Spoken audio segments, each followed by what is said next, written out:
Mathew Pressman, in his book titled On Press, The Liberal Values That Shaped the News, stated that overt partisanship in the news pages would alienate large parts of the target audience. Hence, presenting the news in an objective way might broaden their audiences. In order to have a balanced reportage geared towards the truth and nothing but the truth, it is essential for journalists to be neutral in discharging their duties. My name is Olodo Kemusakwan Lestok. The topic is objective journalism or partisan journalism. Which one? With me is Temitope Olodo, CEO, Trust Consortium, London. But before we delve into the program proper, I'd like to remind you to please subscribe to our YouTube channel and follow us on all of our social media platforms. Until then, enjoy the ride with me.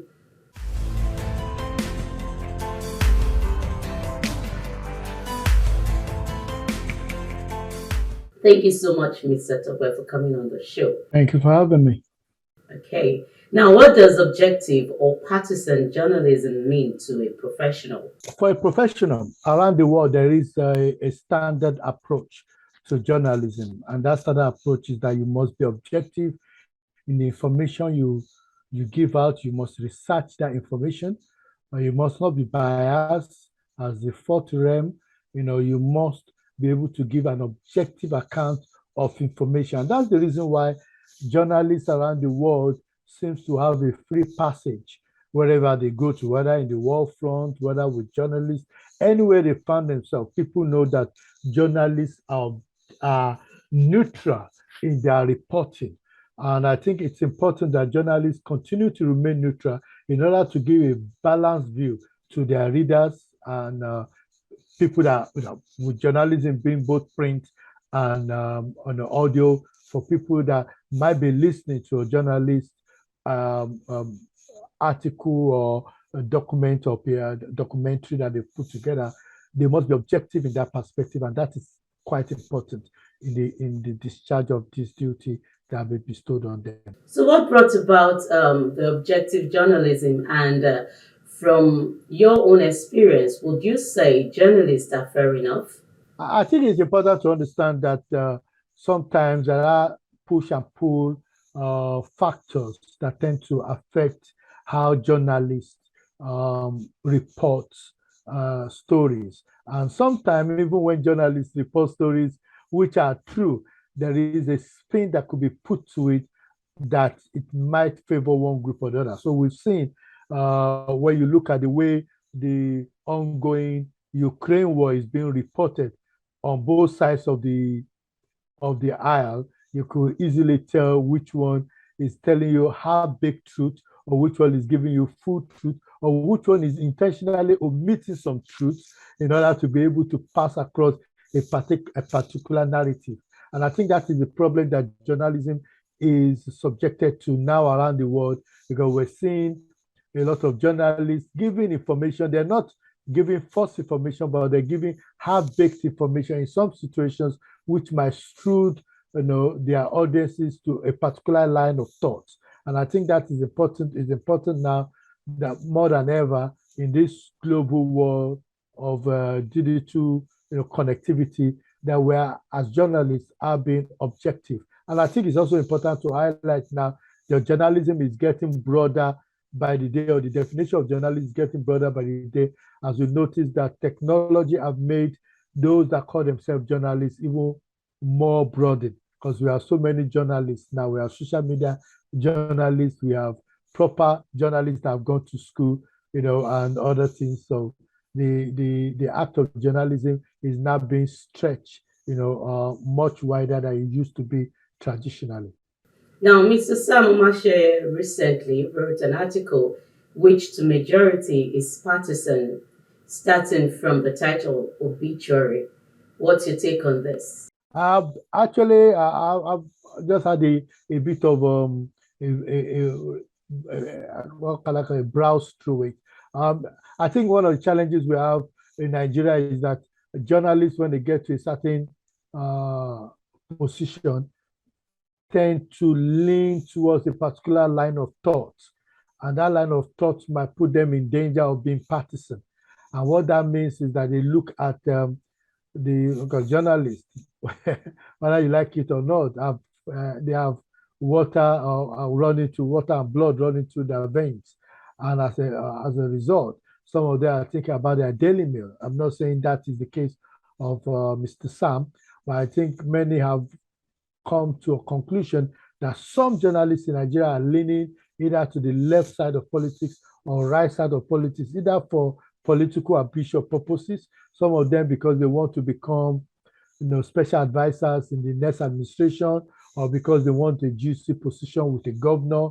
They tend to write certain things which might be viewed in the public space as not being objective. They might not be lying in their analysis, but the analysis might be leaning towards a particular line of thinking or a school of thought, and that makes them more vulnerable to being viewed as being partisan, and that has major impact on the industry itself. And that's why it's important that journalists must stay clear of politics or try to be non-partisan.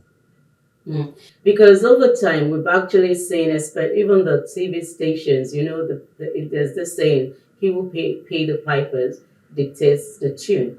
And we know that even in government-owned media agencies, there is every tendency that you would want to satisfy your employer because you wouldn't want to be thrown out of the labor and thrown out of the office like that.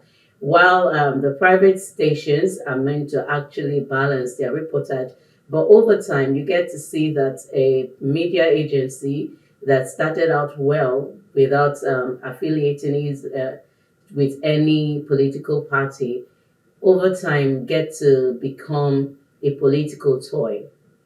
What's your view on this? There is no doubt in my mind that I think from a Nigerian perspective in particular, it's very clear that you could look at certain stations, watch their news reporting, listen to some of the some of the program slots that they have. When you look at it, you could easily tell that this one is leaning towards a political party. And it's also clear, you see it when they're talking about focus on a particular state.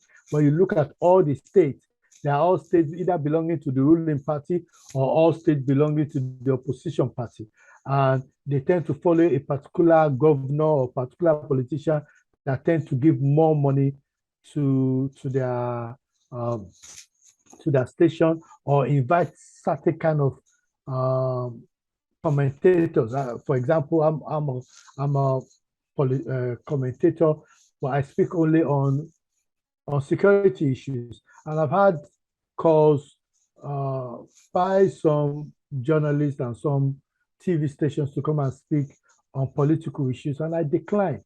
Not because I don't want to speak on it, not because I don't have a particular view on it, but I believe my view needs to be private because I'm a security consultant and somebody that have worked a bit, at least in the media.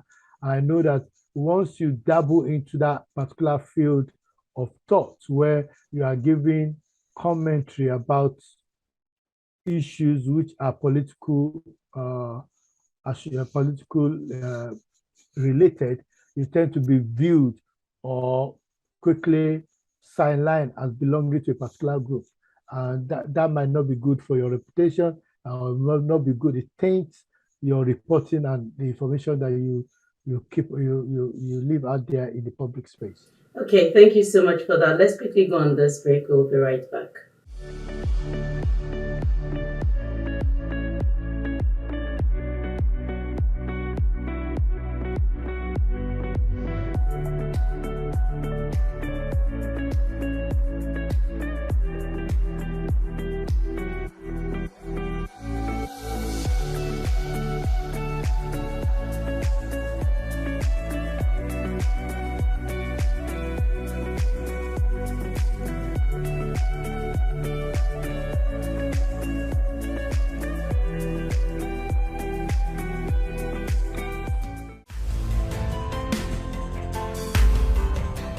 Welcome back. If you're just joining us, the program is Let's Talk on DNT Work, and I've been speaking with Mr. Temitope Olodo, CEO, TRAS Consortium, London.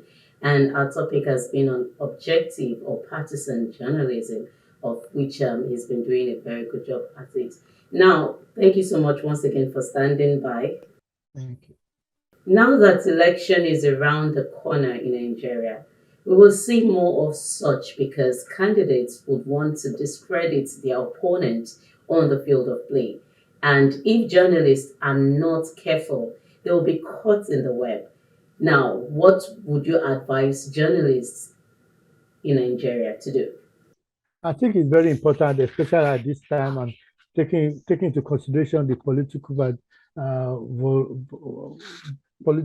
vulnerability of our politics, that journalists must be very sensitive to some of the key issues in Nigerian politics.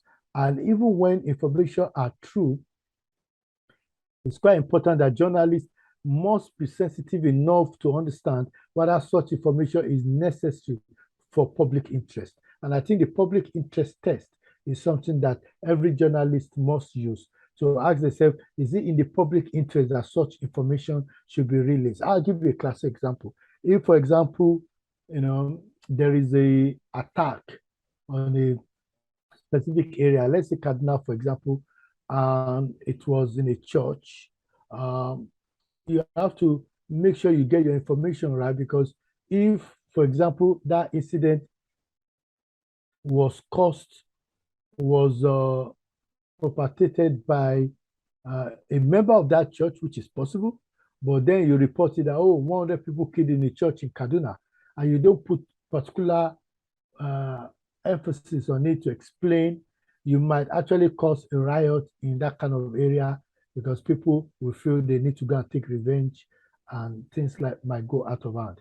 So journalists, especially during this political season, need to be more savvy and more alert in the way they use their pen and the way they report issues. I also want to encourage them to look at groups which are hard to reach, like the youth, like disabled people, like the elderly, like women. They should try and, even if not anything, use YouTube, use other places like your platform to try and promote those groups in terms of finding out who among them, if there's a woman that is standing, give her more attention, give her more airspace, so that at least she could be able to compete, because we know that most of the people competing are money bags, and they're able to promote themselves much, much better than somebody that is just coming new to the race, especially youth or disabled people. So let's try and create a balanced reporting regime, and let's try and use the public interest test to test what information we're giving out there, so that at least it is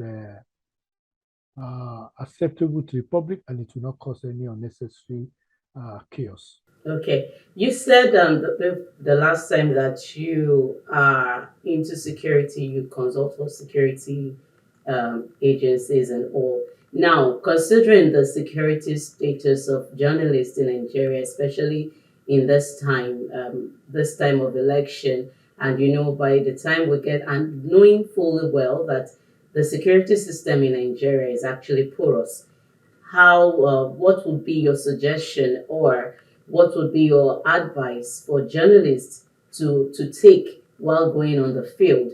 And also, how do you see the security situation in Nigeria at the moment? The security situation in Nigeria is quite challenging. Almost every state in Nigeria is under one form of violence, extremism, or serious security challenges. And the government, of course, is always on top of it, but not really on top of anything. My hope is that President Muhammad Buhari will be able to do what is necessary to keep Nigerians safe, in line with his constitutional obligation, which is to protect the life and property of Nigerians. But going to journalists, I think it falls into two aspects. If a journalist, an independent journalist, I think they need to have training in hostile environment, and to be able to understand the things that they need to look out for in terms of the environment to keep themselves safe. That's important. If, of course, they work in an institution, they expect that that institution will not only provide them with that peace-scope training in terms of how to keep themselves safe and how to be able to call for help, in terms of distress, but also to have insurance to cover, some of their journalists so that when they are out there, they have the necessary equipment, they have the necessary support, and they know that if anything happens to them, God forbid, touch wood, that their family will not suffer because there's a proper insurance in place to keep them safe. Okay, thank you so much for that. I would quickly want to chip this in. Now, compared to the other parts of the world, would you say journalists in Nigeria are well taken care of, maybe on salary base or whatever it is that they have been given? There's no doubt in my mind that journalists in Nigeria are not getting what they deserve. But I think it's also important to highlight there are some journalists out there that are what you call like lawyers, charge and bail journalists, if that's the appropriate phrase to use, because they shop from one place to another. They tend to collect money from the people that they are interviewing in order to put their story out there. So some journalists are behaving in an unprofessional way in the way they discharge their duty. But that aside, I don't think journalists like other industries are getting what they deserve. There are people within the journalist cycle who might be well comfortable because they've learned a specific uh, job within a specific space. But that aside, I think journalists' welfare need to be improved. All those companies, newspaper, and other social media platforms or platforms that are the All using the right, do you social. have any final word? Yes, my final word will be very simple. My advice is that journalists should try and stay away from politics. They should be objective in whatever they do. They should use the public interest test, and they should try and make sure that they put information out there that is inclusive and help to grow the Nigeria democracy. Thank you so, so much for that. Thank you for coming, and it's indeed, I must say, a great privilege and honor to have you here. Thank you so much for having me. And to you, thank you for watching this video. Thank you for always watching. And please remember to subscribe to our YouTube channel and follow us on all of our social media platforms. Until then, have a nice day.